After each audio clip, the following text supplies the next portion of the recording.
So what you're about to watch happened in February of 2018, so a little while ago. That was with my older R1200GSA that I had before I crashed it. Rest in peace.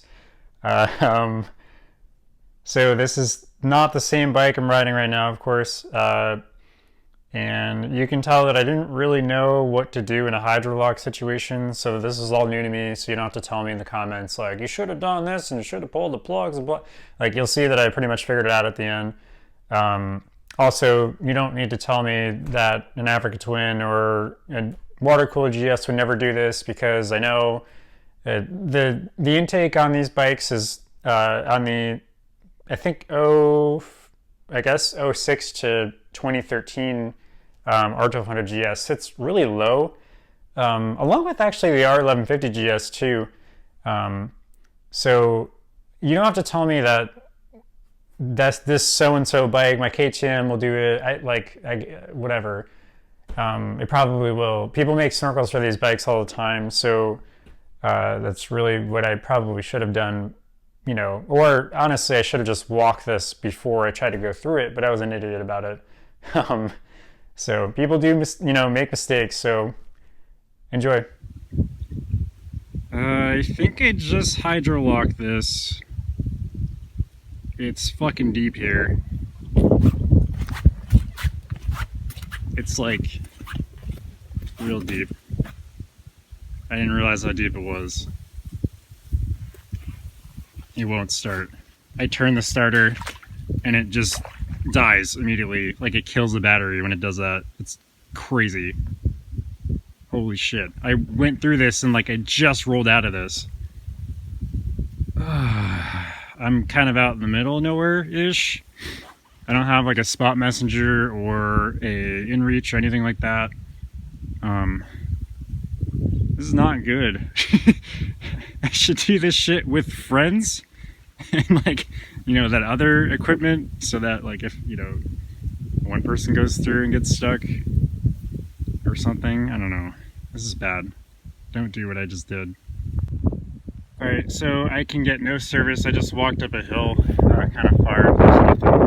I don't think I've had service for a very long time, which should have been a good indicator not to do this. So I'm gonna have to cross this creek and just walk back to the nearest house that I saw, which is kind of far.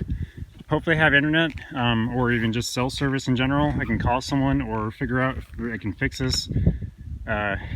Hopefully this will maybe, I don't think it's gonna drain, but let's fucking hope. let's hope that's the thing. I don't know that it is, but okay. I don't know enough about this, and I'll come back. Alright, I'm gonna have to walk through this, so this will give you some kind of perspective as to how deep this is. My feet are gonna be absolutely soaked. Maybe there's a good way around this, actually. Really hoping this is like a land bridge. All these weeds. Let's see. Oh god. Oh, this better not sink right through. Holy shit. It's not right through. Oh no. Oh, that's wet. Oh god. Get to the side. Okay. Alright, that's deep, but okay, I avoided it. Oh my god. Oh, okay. Okay, so luckily someone was driving down that way to go shooting, which is what I was going to do. So I talked to them for a few minutes while we were driving back to this house, which I was able to ask the guy to use his Wi-Fi, and contacted a few friends, looked up some stuff online. A bunch of my friends told me to remove the spark plugs and crank the motor. But I'm probably not going to do that because it has the possibility of causing a lot of damage, I think. So I'm just going to walk back to my bike, get it all set up. And my friend is coming back from a enduro course on his KTM, and he's coming up north, of course. So he's not super far out of the way, but he's got his bike in the trailer, and we might just swap my bike and I'll just ride his bike home. I don't know. Yeah, this is working out pretty well. I'll show you the house. So yeah, I just got dropped off here. I just left the guy some money on his doorstep. I'm just gonna walk back to the bike, but luckily it hasn't rained or anything. It was just about to start raining. Some pretty bad clouds and whatnot going around here, but could be a worse place to break down, I guess. This is absolutely gorgeous, so I'll just walk back. Man, I don't know how we just got through that. A minivan just did what this bike couldn't. So that's the guy that lived at that house there. I started walking back to my bike, and I'm like fishing in my pockets. I'm like, where are my keys? And totally left them on the porch like an idiot. So I walked back and grabbed him, and he's like, hey, did you want to ride there? You know, and because I kind of just left some money on his doorstep and walked away. I didn't want to inconvenience him anymore. But man, that is deep. I don't know how he just went. He was like, yeah, I'll give you a ride back. And then he started driving back, and we get to this, and he just drives right. I'm like, wait, he just drives right through, and like the minivan's fine, but I don't know how he just crossed that. Damn. This bike didn't make it through what that minivan just did. Why do we ride these things? I could just buy a minivan. I could just drive a minivan everywhere and live in it and not have to deal. It seems like there's a bunch of cars that came through here. There was. I mean, yeah, you could try. I don't know. Could you leave your motorcycle? Like, I don't know if you want to drag the motorcycle through too. Oh, you know what? Yeah, I will. Okay. You gonna film it? I'm doing that right now. Oh, yeah, it's deep. I ended up just like walking across over here, and there's like a bunch of these reeds. It like made like a land bridge. I just walked right over, but. You know what side he came on? Was it this side or? I think it was more so this side, yeah. Okay. All right, Godspeed to me. Okay, let's get this thing through. He's gonna try it. We just saw the minivan go through, so. Oh, you're good. Yeah. What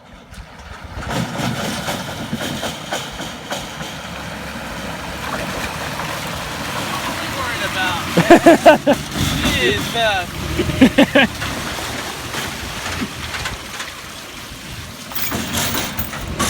Be careful here, because this is, yeah. That's U-Haul for you. Yeah, right. I mean, how much further out of your way was this? It's like another hour or two, or? What do you mean? From home? No, like where were you coming up from? From Nevada, Vegas? Were you coming 101 South or I-5? 5 South. Oh. 5 North. Okay. Yeah. I'll show you the point when we pass it where I got the call. Oh, okay. The call for service. Ryan, we need you. Yeah, You're AAA. What? I didn't hear you. What was that? Look at all this snow. Look at all this snow! Oh, are you? Alright, so I got the bike home. I just drained the oil, and that was the weirdest experience I've ever seen. I just had a bunch of water drop out of what I thought was going to be oil initially. That's a first, so it was hydrolocked, but just trying to get all this shit out of here now, and hopefully it didn't do any major damage. Alright, so I just pulled out the right spark plug, just the upper, and when I did that, nothing happened, but the spark plug was kind of wet. And then all of a sudden, out of nowhere, it just started spewing a bunch of water out of the side of it. So I'll show you what the lower looks like when I do that, and show the other side.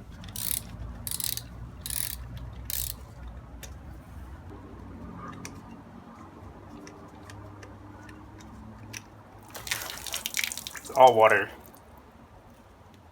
Damn. Think twice before you cross a creek.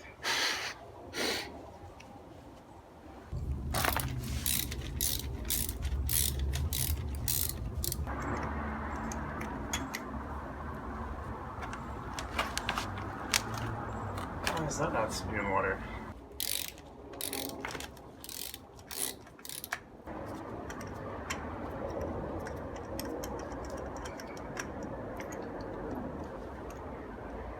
No water, huh?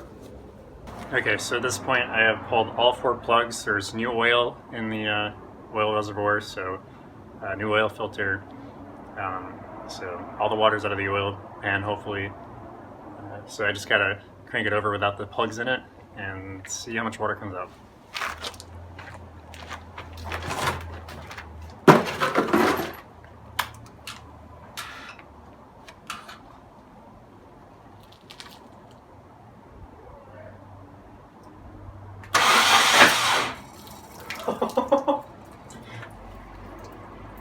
Damn, that shot so far.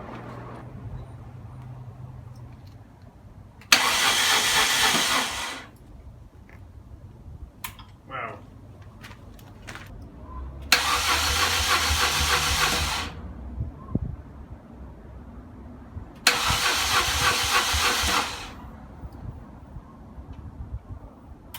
So I did eventually get it started. I don't have video of that because this happened a couple days after that, actually.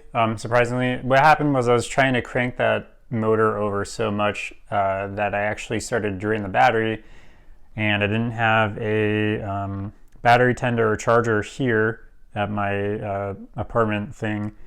So eventually I bought one, actually pretty nice Optimate one, like not super pricey. I think it might have been like $30 or something. I know they have some higher level ones, but anyway, off topic.